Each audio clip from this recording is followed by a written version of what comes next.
Nous allons commencer la discussion générale. Le premier orateur est M. Philippe Folliot, du groupe de l'Union des démocrates et indépendants, pour un temps maximal de 15 minutes.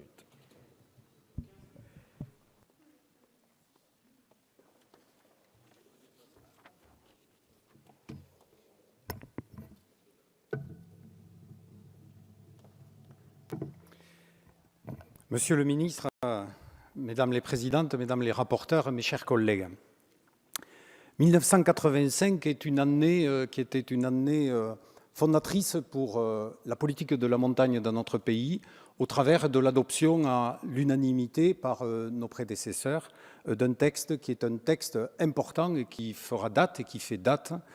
dans l'histoire parlementaire, parce que non seulement celui-ci a été adopté, donc comme je l'ai dit, à l'unanimité, mais aussi ça a marqué un coup d'arrêt important dans la désertification de nos territoires de montagne, en dotant, j'allais dire, notre arsenal juridique d'éléments législatifs qui permettent de pouvoir mieux tenir compte de la spécificité de ces territoires. Mais il paraissait important et essentiel, plus de 30 ans après, de pouvoir actualiser cette loi, et c'est le travail qui a été mené par l'ensemble des acteurs, Monsieur le ministre, par vous-même en premier chef, par vos services, par l'Association nationale des élus de montagne, que je tiens à saluer pour son implication, j'allais dire, particulièrement forte dans ces débats, par vous-même, mes chers collègues, rapporteurs du texte, et on ne peut que saluer, j'allais dire, l'implication qui a été la vôtre et le travail de fond que vous avez mené pour essayer de rechercher un cadre qui soit un cadre le plus large et le plus consensuel possible, parce que c'est quelque chose d'important dans ces moments un peu troubles et un peu difficiles pour notre pays, que d'avoir des lieux, des instants et des moments au niveau desquels nous puissions faire preuve d'unité et cet esprit de montagne qui a soufflé donc sur nos travaux. Espérons que celui-ci puisse se retrouver dans d'autres cadres. Si sur cette méthode, je crois que nous pouvons toutes et tous nous retrouver par rapport donc à finalement ces résultats obtenus, je crois qu'il me paraît essentiel de profiter quand même de ce débat pour rappeler qu'il n'y a pas une montagne, mais qu'il y a des montagnes dans notre pays, et qu'il y a des situations qui sont des situations très différentes entre les secteurs de haute montagne qui bénéficient, j'allais dire, d'intérêts, d'attraits, d'atouts, notamment touristiques, au travers des sports d'hiver, de certains secteurs de montagne qui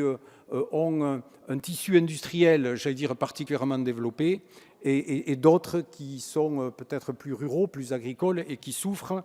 peut-être un petit peu plus à bien des égards. Mais ce qui caractérise, j'allais dire, tous les massifs montagneux, c'est somme toute d'être et d'avoir été des terres de refuge. Cela a été rappelé par les orateurs précédents. Et je crois que la montagne tarnaise, je veux dire, à bien des égards, est tout à fait dans ce schéma historique, ne serait-ce qu'au travers de la réforme. Et ensuite, je le rappelle parce que c'est un élément important, pendant la dernière guerre mondiale, où des premiers maquis du sud-ouest se sont développés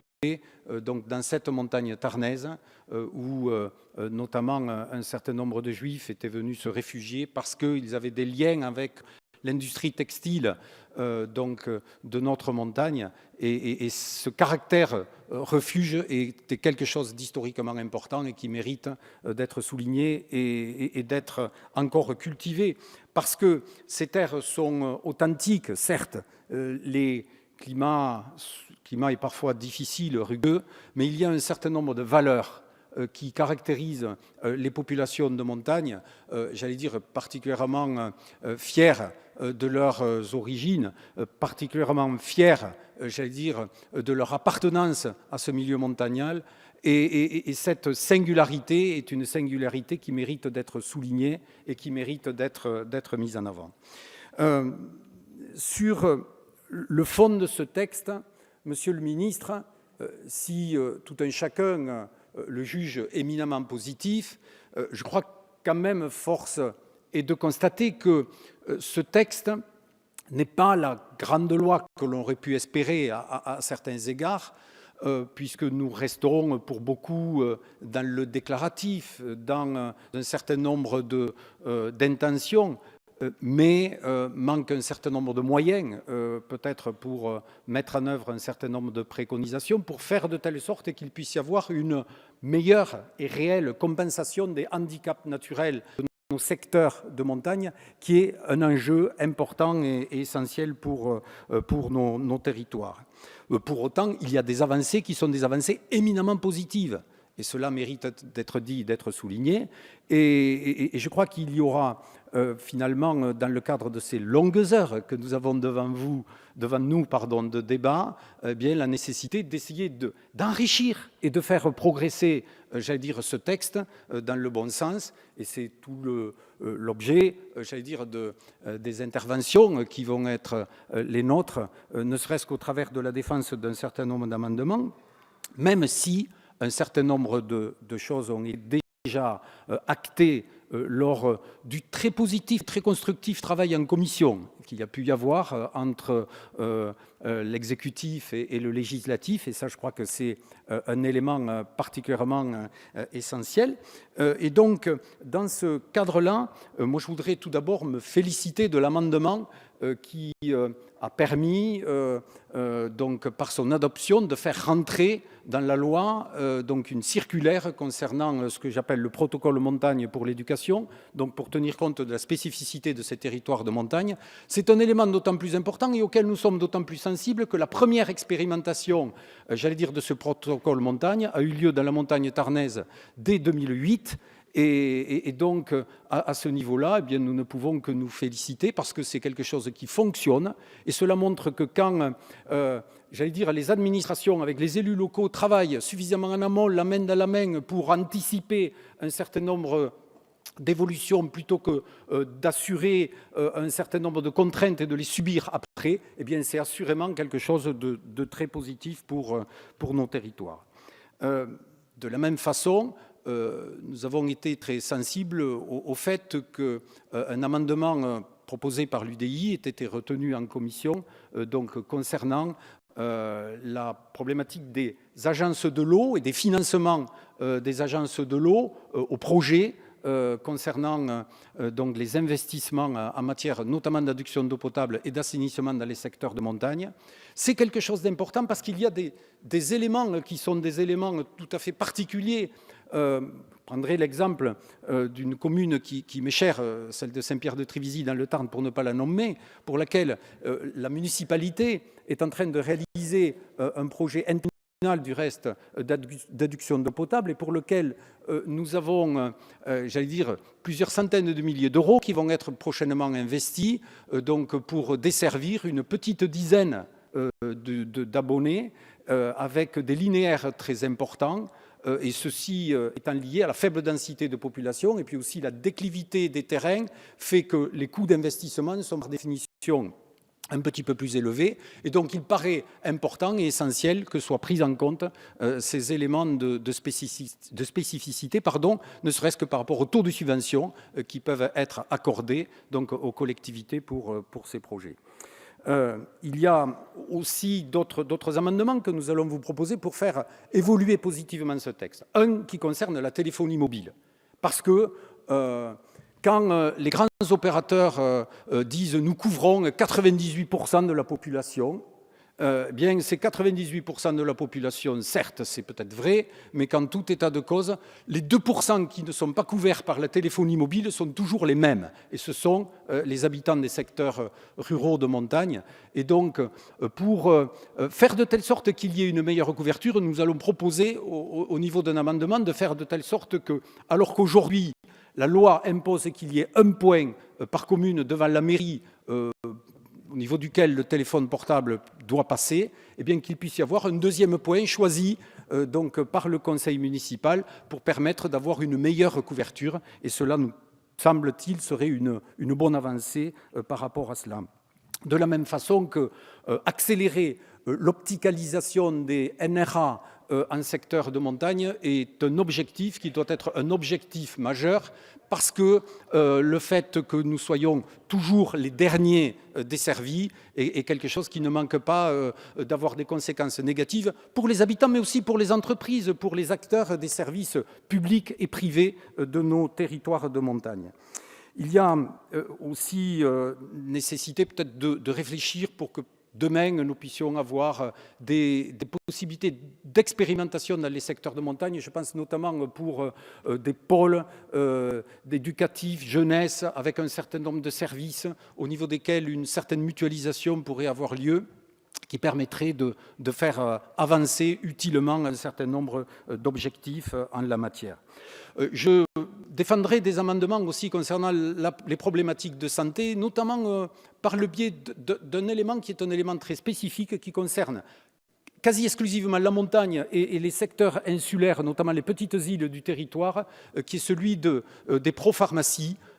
qui sont particulièrement utiles, je veux dire en termes de services à la population dans un certain nombre de communes, et nous y reviendrons pendant la séance, comme il me paraîtrait important que nous puissions adapter un certain nombre de textes. Je pense notamment à tout ce qui a trait au parc résidentiel de loisirs, parce qu'en montagne, il y a des conditions, notamment climatiques et autres, qui font qu'il faudrait pouvoir assouplir les règles pour faire de telle sorte que dans un camping, il puisse y avoir peut-être plus de bungalows en zone de montagne que ceux qu'il peut y avoir au bord de la mer, par exemple. Et ces éléments de spécificité, pour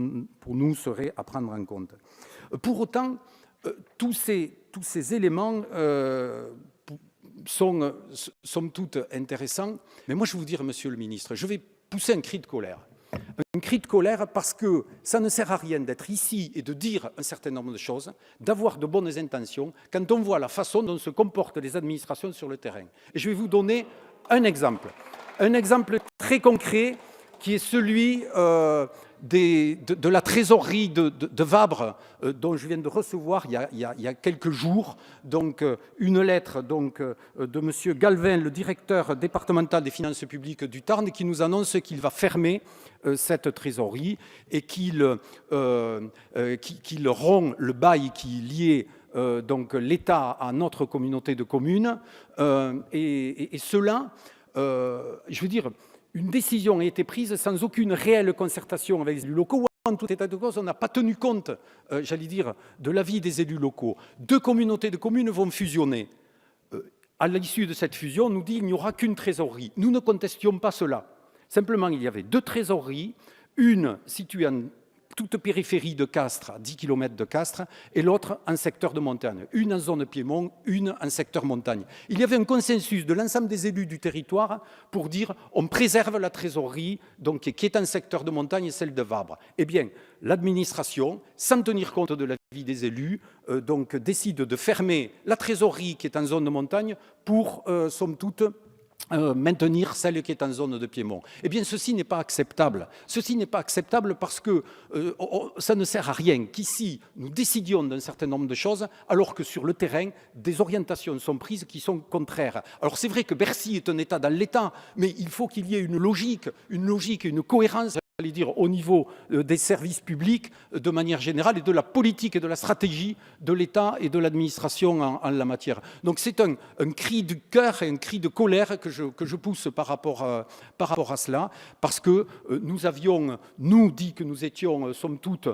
ouverts au dialogue par rapport à cette fermeture de trésorerie, et d'autant plus que nous savons très bien que dans quelques mois, on va nous dire, mais cette trésorerie est à 10 km de la ville-centre qu'est Castres, et donc à partir de là, on va la fermer, et donc ceci est tout juste inacceptable. En fait, ce dont nous aurions besoin, monsieur le ministre, je pense dans ce texte comme de manière plus générale, c'est d'Oubiaïs. L'Oubiaïs, c'est le bon sens paysan de nos montagnes tarnaises. Et si nous pouvions inscrire dans la loi l'Oubiaïs, eh bien, je crois que nous aurions fait et nous ferions, j'allais dire, bien des progrès pour faire évoluer un certain nombre de choses et un certain nombre de réalités. Parce que je terminerai mon propos par des éléments, j'allais dire, plus positifs. Parce que si les montagnes, et si nos montagnes ont des difficultés, elles sont aussi territoires d'opportunités avec des jeunes qui se battent pour essayer de créer des activités, pour essayer de créer des entreprises. Nos montagnes se caractérisent par un environnement qui est un environnement protégé, préservé, se caractérise par, pour nombre d'entre elles, par un chômage peut-être moindre qu'ailleurs, par une insécurité bien moindre qu'ailleurs. Et donc, l'ensemble de ces éléments nous laisse espérer. Pourtant que la montagne est belle, comment peut-on s'imaginer, en voyant un vol d'hirondelles, que l'automne vient d'arriver? Eh bien, monsieur le ministre, moi je pense que au-delà d'automne, c'est un printemps pour la montagne que nous attendons et espérons que ce texte soit gage de vol d'hirondelles qui nous apporte un printemps pour la montagne. Merci. Merci, monsieur Folliot.